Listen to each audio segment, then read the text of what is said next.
रे भवानी बीना बजा रही हो, इस मंजू ज्ञान से तुम सबको लुभा रही हो। ये जो पंक्ति है ये माँ शारदे यानी माँ सरस्वती के लिए कहा गया है, किताबों में लिखा गया है। और ये माँ सरस्वती की तस्वीर हमारे सामने है। ज्ञान, कला और संगीत की देवी इन्हें कहा जाता है। यानी जो हम बच्चे पढ़ाई करते हैं वो चाहे बात किताब की हो या फिर कला की हो या फिर संगीत की हो, उनकी अष्टधात्री देवी जो है वो माँ सरस्वती है। और इनके हाथ में वीणा है, कमल के फूल पर बैठी है। तो इनकी पूजा कैसे मनाई जा रही है वो हम आज आपको बिहटा के स्कूल में दिखा रहे हैं, जहाँ बच्चे इनकी पूजा में लगे हैं। अब बसंत का जो है वो आगमन हो रहा है और शीत ऋतु की विदाई हो गई है। तो बसंत पंचमी का यह पर्व जो है पूरे देश में बड़े ही हर्षोल्लास से मनाया जा रहा है।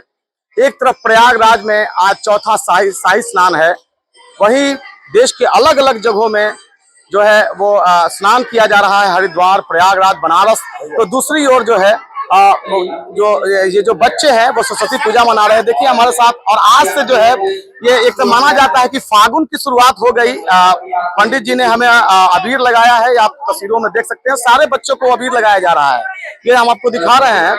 ये जो इनके सिर पर तिलक के रूप में अबीर लगाया जा रहा है। और ये आज से फागुन की शुरुआत हो चुकी है, बसंत का आगमन है। तो बसंत जो है वो मौसम बड़ा ही खुशहाल और खुशनुमा होता है। इसमें लोग पर्व मनाते हैं और सभी जो है वो सुख समृद्धि की कामना कर रहे हैं।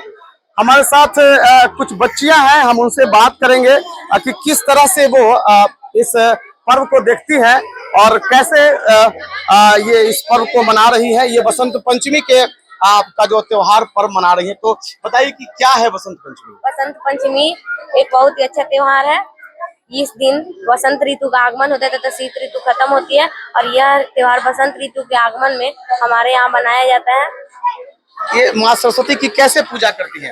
यहाँ हम लोग माँ सरस्वती हमें कि यहाँ प्राकृतिक फल जैसे कि हम लोग गाजर, शकरकंद और बैर को चढ़ाकर अपने सभी साथियों को बांटते हैं। और बहुत खुशी का पर्व है, पूरे देश में बहुत खुशी हर्षोल्लास से मनाया जाता है। ये जो सरस्वती माँ है ये ज्ञान की शक्ति, ज्ञान और कला की देवी है, संगीत की भी देवी है। इनसे हम अपना प्रार्थना, अपना विनती करते हैं कि हमें ज्ञान दे और बहुत अपना जो इच्छा है वो उससे मांगते हैं। अच्छा, तो ये ज्ञान की देवी है। ये जो बेर है, शकरकंद है, गाजर है, तो ये प्रसाद में क्यों चढ़ाया जाता है? क्या जानती हैं आप इसके बारे में? ये जो फल है ये प्राकृतिक फल है मुख्य रूप से। और इस जो टाइम चल रहा है इस मुख्य रूप से इसी वक्त में होता है और ये प्रकृति फल इसलिए हम लोग इसी को चढ़ाते हैं। बहुत अच्छा। हमारे साथ कुछ पेरेंट्स भी आए हुए हैं शायद यहाँ पर। मैडम एक जरा बताइए, ये बसंत पंचमी का शीत ऋतु का विदाई है, बसंत का आगमन है, आपके बच्चे यहाँ पढ़ रहे हैं, तो कैसा लगता है आपको बसंत पंचमी के आगमन पर? किस तरह से लोग उल्लास मनाते हैं? बसंत पंचमी एक बहुत सुंदर लगता है। ना गर्मी, ना ज्यादा गर्मी, ना ज्यादा ठंडा, बहुत प्यारा मौसम है। और बसंत पंचमी माँ सरस्वती का दिन होता है। सरस्वती माँ हम लोग बच्चा को भविष्य उज्जवल करें, उनको बुद्धि ज्ञान दे, पढ़ाई में हम लोग को भी बुद्धि ज्ञान दे, ताकि हम माँ सरस्वती के आगे बहुत अच्छे तरह से हम लोग ये पर्व मना सकें। निश्चित रूप से बहुत ही हर्षोल्लास है। देखिए किस तरह से बच्चियां एक दूसरे को अबीर लगा रही हैं। तो यह भी कहा जा सकता है कि आज से जो है वो फागुन महीने की शुरुआत हो चुकी है और अभी से रंग, अबीर, गुलाल एक दूसरे के चेहरे पर लगाया जा रहा है। उन्हें फिलहाल अभी ये तिलक लगाया जा रहा है, लेकिन आज से होली की शुरुआत हो जाती है। फागुन का जो तात्पर्य है वो होली से है। हम आपको तस्वीरों में दिखाना चाहते हैं। देखिए ये इनके हाथ में जो है वो कटोरी में वो गुलाल लिए हुए हैं। तो बिहार में बसंत का जो आगमन कैसे होता है उसकी एक तस्वीर है कि यहाँ अबीर गुलाल से शुरुआत होती है।